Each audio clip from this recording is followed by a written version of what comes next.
चलो दोस्तों, आज हम बात करने वाले हैं फाइल सिस्टम। तो फाइल सिस्टम मीन्स क्या क्या होता है? तो फाइल सिस्टम मतलब हमारी हार्ड डिस्क का एक ऐसा एनवायरनमेंट जहाँ पे फाइल एंड फोल्डर स्टोर होते हैं। तो हमारी हार्ड डिस्क का एक बेसिकली एक एनवायरनमेंट होता है जिसको हम क्या बोलते हैं, फाइल सिस्टम। बट अगर उसको टेक्निकल वर्ड के अंदर अगर मैं बोलना चाहूँ तो हम ऐसा बोल सकते हैं कि file system is the proper arrangement of cluster in proper size, that is called file system. तो कुछ एक एग्जांपल की तरह समझाता हूँ। तो मान लेते हैं कि यहाँ पे एक हार्ड डिस्क है, जो न्यू हार्ड डिस्क है, मैंने यहाँ पे नई हार्ड डिस्क दिया हुआ है। तो ये हार्ड डिस्क के अंदर कुछ सेक्टर्स कुछ ऐसे होते हैं जो इन सीक्वेंस मैनर्स के अंदर होते हैं। अब ये सेक्टर्स के अंदर कभी डेटा स्टोर होता नहीं, ये सेक्टर में कभी डेटा स्टोर नहीं होता है। ओके, तो आप ये हार्ड डिस्क के अंदर जब आप फॉर्मेट करते हो, फॉर्मेट करने के लिए आप कोई पर्टिकुलर फाइल सिस्टम लेते हो, जैसे कि फैट 16 लेते हो या फैट 32 या NTFS लेते हो। उसके थ्रू आप ये फाइल हार्ड डिस्क को जो फॉर्मेट करते हो तो ये हार्ड डिस्क कुछ इस तरह से बन जाती है। मतलब आफ्टर फॉर्मेट जब आप ये हार्ड डिस्क को देखोगे तो ये आपकी हार्ड डिस्क कुछ ऐसी बन जाएगी जिसके अंदर एक प्रॉपर शेप के अंदर क्लस्टर बन जाएंगे। और ये जो क्लस्टर होते हैं ये 512 किलो बाइट्स के होते हैं। और ये जो 512 किलो बाइट्स या 4 KB के ये क्लस्टर्स होते हैं। और ये क्लस्टर के अंदर ऑपरेटिंग सिस्टम स्टोर होती है, राइट। तो यहाँ पे अगर मैं फाइल सिस्टम की बात करूँ तो फाइल सिस्टम मीन्स क्या होता है? तो the proper arrangement of cluster, ये प्रॉपर एक क्लस्टर यहाँ पे अरेंज किया है प्रॉपर मैनर के अंदर। आप देख सकते हो एक प्रॉपर मैनर के अंदर पर्टिकुलर रो एंड कॉलम के अंदर एक क्लस्टर को अरेंज किया हुआ है। ओके, तो that is called file system. Okay, आप जब पहले ये हार्ड डिस्क को जो फॉर्मेट नहीं किया है उस टाइम पे आप देखोगे तो ये सेक्टर्स होते हैं जहाँ पे डेटा स्टोर नहीं होता है। तो यहाँ पे आपको जब हार्ड डिस्क को जब आप फॉर्मेट करते हो कोई फाइल सिस्टम का यूज़ करके, तो वहाँ पे क्या बनता है, एक क्लस्टर बनता है और ये क्लस्टर के अंदर डेटा स्टोर होते हैं। ओके, तो सेक्टर्स और यहाँ पे क्लस्टर्स क्या होते हैं? तो क्लस्टर्स की मैं बात करूँ तो क्लस्टर मीन्स क्या होता है, ग्रुप ऑफ सेक्टर्स। तो बहुत सारे सेक्टर्स जब इकट्ठा होते हैं, ग्रुप में होते हैं, तो यहाँ पे क्या बनता है, वो एक क्लस्टर बनते हैं जो 512 या 4 KB के होते हैं, जहाँ पे ऑपरेटिंग सिस्टम या डेटा स्टोर होता है। ओके, अब यहाँ पे हम हार्ड डिस्क के अंदर जितनी भी कोई भी फाइल हम यहाँ पे स्टोर करते हैं तो वो क्या होता है कि each and every file take a new cluster for data storing. मतलब कोई अगर सपोज कि 1 KB की फाइल है तो वो भी क्या करेगा, एक नया क्लस्टर लेगा फाइल को स्टोर करने के लिए। सपोज कि आपने दूसरी कोई 1 KB की फाइल बनाई है तो वो भी एक नया क्लस्टर लेगा फाइल को स्टोर करने के लिए। ओके, तो यहाँ पे अगर क्लस्टर की साइज़ 4 KB की है तो यहाँ पे 4 KB के डेटा यहाँ पे स्टोर हो जाते हैं। इसके बाद नेक्स्ट 4 KB के डेटा यहाँ पे स्टोर होंगे। तो फाइल सिस्टम का मतलब होता है कि the proper arrangement of cluster in proper size, that is called file system. Okay, अब ये फाइल सिस्टम कितने टाइप की होती है? तो यहाँ पे हम बात करते हैं, सबसे पहला होता है file allocate table, fat.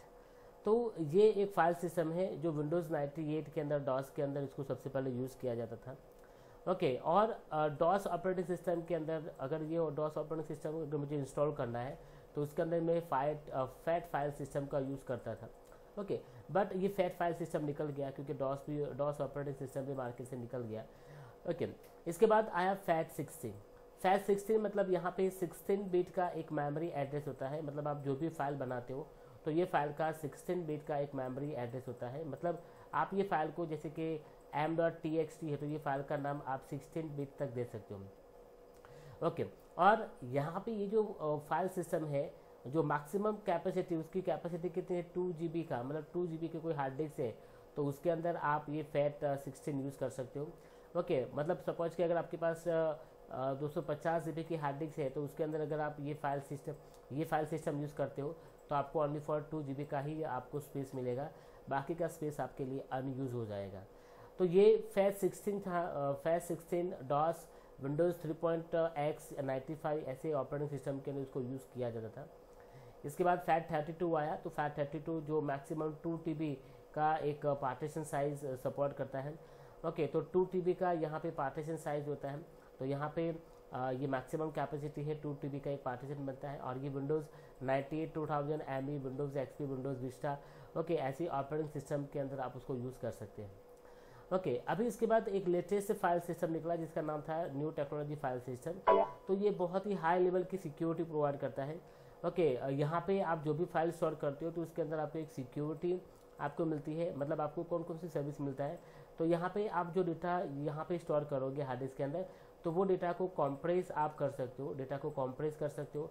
Data को एनक्रिप्ट करना है तो डेटा को एनक्रिप्ट करने की आपको सर्विस मिलती है। ओके, आपको यूज़र कोटा की आपको यहाँ पे सर्विस मिलती है, यूज़र कोटा। अगर आप यूज़र कोटा कॉन्फ़िगर करना चाहते हो तो यूज़र कोटा भी सर्विस आपको यहाँ पे मिलता है। आपको ये आपकी फाइल के अंदर कोई सिक्योरिटी, मतलब फाइल सिक्योरिटी कॉन्फ़िगर करना है तो भी ये फाइल सिस्टम के द्वारा आप उसको प्रोवाइड कर सकते हो। तो ये बहुत ही लेटेस्ट फाइल सिस्टम है। और आज जैसे कि विंडोज़ एक्सपी के बाद जितने भी ऑपरेटिंग सिस्टम आए जिसके अंदर हम NTFS फाइल सिस्टम यूज़ कर सकते हैं। अब बात करते हैं एक्सटेंडेड फाइल सिस्टम। तो EXT file system has a root directory and all the file and folder are store. मतलब एक रूट डायरेक्टरी होता है जहाँ पे सभी फाइल, सभी टाइप की फाइल एंड फोल्डर यहाँ पे स्टोर होता है, मतलब रूट लेवल के जो फाइल होते हैं यहाँ पे स्टोर होता है। ओके, इसके बाद हम यहाँ पे बात करते हैं कि जैसे कि मैं EXT2 एंड EXT3 की बात करूँ तो ये लिनक्स फाइल सिस्टम है जो हम लिनक्स प्लेटफॉर्म के अंदर इसको यूज़ कर सकते हैं। EXT2 एंड EXT3 तो ये लिनक्स ऑपरेटिंग सिस्टम की फाइल सिस्टम है। अभी हम यहाँ पे बात करते हैं, नेक्स्ट हमारा टॉपिक है वो है पार्टीशन। पार्टीशन मतलब व्हाट। तो जब भी आप ये हार्ड डिस्क लेते हो, जैसे कि मैं 250 GB का एक हार्ड डिस्क लेता हूँ और ये हार्ड डिस्क के अंदर अगर मैं पार्टीशन क्रिएट नहीं करता हूँ तो एक सिंगल मुझे एक पार्टीशन मिलता है 250 GB का, जिसके अंदर मेरी ऑपरेटिंग सिस्टम भी स्टोर होती है, जिसके अंदर मेरा डेटा भी स्टोर होता है और मेरा कोई इंपॉर्टेंट डेटा भी यहाँ पे स्टोर होता है। अब सपोज कि ये हार्ड डिस्क सडनली क्रैश हो गए तो आपके डेटा यहाँ से चले जाएंगे, मतलब ऑपरेटिंग सिस्टम के साथ आपके डेटा भी चले जाएंगे। तो यहाँ पे क्या होता है कि जब भी हम कोई हार्ड डिस्क लेते हैं तो वो हार्ड डिस्क के अंदर जो साइज़ होती है तो वो साइज़ को हम डिवाइड करने के लिए हम पार्टीशन बनाते हैं। मतलब हमारी हार्ड डिस्क की जो स्पेस होती है तो ये स्पेस को अरेंज करने के लिए हम लॉजिकली पार्टीशन बनाते हैं। ओके, तो पार्टीशन सबसे पहला जो पार्टीशन होता है तो पार्टीशन सबसे पहले बनता है प्राइमरी पार्टीशन। आपकी हार्ड डिस्क में सबसे पहला पार्टीशन प्राइमरी बनता है। उसके बाद जो पार्टीशन बनता है वो होता है एक्सटेंडेड। आप ये एक्सटेंडेड पार्टीशन आप यहाँ पे बना सकते हो। एक्सटेंडेड पार्टीशन के अंदर ही आपके डी ड्राइव और ई ड्राइव, मतलब ऐसे लॉजिकल ड्राइव बनते हैं। तो ये एक लॉजिकल पार्टीशन बनते हैं। तो आप यहाँ पे देख सकते हो कि हमारी हार्ड डिस्क के अंदर हम 3 टाइप के पार्टीशन बना सकते हैं। एक होता है प्राइमरी, ओके, जो सबसे पहले प्राइमरी पार्टीशन बना सकते, सबसे पहला पार्टीशन बनता है। पार्टीशन बनाने के, प्राइमरी बनाने के बाद ऑटोमेटिकली एक्सटेंडेड पार्टीशन बन जाता है और ये एक्सटेंडेड पार्टीशन के अंदर ही आप लॉजिकल पार्टीशन बना सकते हो। वो डिपेंड करता है लॉजिकल पार्टीशन कितने बना सकते हो, वो डिपेंड करता है आपकी हार्ड डिस्क की स्पेस पे। ओके, तो आप यहाँ पे देख सकते हो कि आपके हार्ड डिस्क जो है उसकी आपकी हार्ड डिस्क की स्पेस को लॉजिकली आपको अरेंज करना है स्पेस को, तो आप यहाँ पे पार्टीशन क्रिएट कर सकते हैं। ओके, पार्टीशन क्रिएट करने से आप डेटा को अलग अलग जगह पर रख सकते हो, जैसे कि डी ड्राइव के अंदर, ई ड्राइव के अंदर, ऐसे स्पेसिफिक ड्राइव के अंदर आप डेटा यहाँ पे अरेंज कर सकते हैं। ओके, पहले पुराने समय के अंदर जब डॉस यूज़ करते थे उस टाइम पे पार्टीशन क्रिएट करने के लिए, डिलीट करने के लिए हम ऐप डिस्क यूटिलिटी यूज़ करते थे। बट आज के ज़माने के अंदर हम directly Windows operating system OS के से डाल के उसको फॉर्मेट एंड पार्टीशन भी क्रिएट कर सकते हैं। ओके, तो यहाँ पे 3 पार्टीशन मैंने आपको बता दिया। ओके, यहाँ पे 3 पार्टीशन जो थे वो प्राइमरी पार्टीशन जहाँ पे ऑपरेटिंग सिस्टम स्टोर होता है, और एक्सटेंडेड पार्टीशन बनता है, और एक्सटेंडेड पार्टीशन के अंदर ही आपके लॉजिकल पार्टीशन बनते हैं। तो पार्टीशन मतलब क्या होता है कि हमारी हार्ड डिस्क की स्पेस को लॉजिकली अरेंज करने के लिए हम पार्टीशन बनाते हैं, जिसके द्वारा आप अपने डेटा को अपनी रिक्वायरमेंट के अनुसार रख सकते हैं। ओके, तो पार्टीशन बनाने के बाद नेक्स्ट टॉपिक हम यहाँ पे डिस्कस करते हैं फॉर्मेटिंग। तो फॉर्मेट क्या होता है, तो फॉर्मेट मतलब जिस तरह से आपने हार्ड डिस्क में पार्टीशन क्रिएट किया, ओके, तो स्पेसिफिक ड्राइव में से डेटा को रिमूव करना है तो आप यहाँ पे फॉर्मेट कर सकते हो। फॉर्मेट करने से वो ड्राइव के डेटा इरेज हो जाएंगे, डिलीट हो जाएंगे। ओके, तो जब भी आप ये विंडोज़ 7 की या विंडोज़ XP की सीडी डाल के जब आप OS को बूट करते हो, ओके, तो उस टाइम पे भी आप उसको फॉर्मेट कर सकते हो। एंड अदरवाइज ऑपरेटिंग सिस्टम चालू है और वहाँ पे ड्राइव पे राइट क्लिक करके भी आप उसको फॉर्मेट कर सकते हो। ओके, तो इससे क्या होता है कि create new sectors, tracks and place the file system on hard disk. तो फॉर्मेट करने से आप नए सेक्टर्स एंड क्लस्टर बना सकते हैं जहाँ पे डेटा स्टोर हो सकता है। ओके, फॉर्मेट 2 टाइप के हो सकता है, एक होता है लो लेवल, दूसरा होता है high level. Low level formatting मतलब क्या, जो कंपनी, जैसे कि अगर मैं सीगेट की हार्ड डिस्क यूज़ करता हूँ तो सीगेट की यूटिलिटी आती है और जिसके द्वारा लो लेवल फॉर्मेटिंग किया जाता है।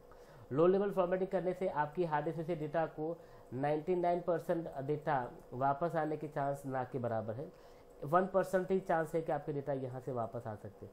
मतलब जीरो लेवल, मतलब जिसको हम लो लेवल फॉर्मेटिंग बोलते हैं, तो लो लेवल फॉर्मेटिंग करने से 99% ऐसी पॉसिबिलिटी है कि डेटा नहीं आएंगे, 1% ही ऐसी पॉसिबिलिटी है कि डेटा आ सकते हैं। हाई लेवल की बात करें तो हाई लेवल फॉर्मेटिंग मतलब जहाँ पे विंडोज 7, विंडोज 8 या विंडोज 10 की डीवीडी या कोई भी ऑपरेटिंग सिस्टम की डीवीडी डाल के मैं जब उसको फॉर्मेट करता हूँ तो वो होता है हाई लेवल फॉर्मेटिंग।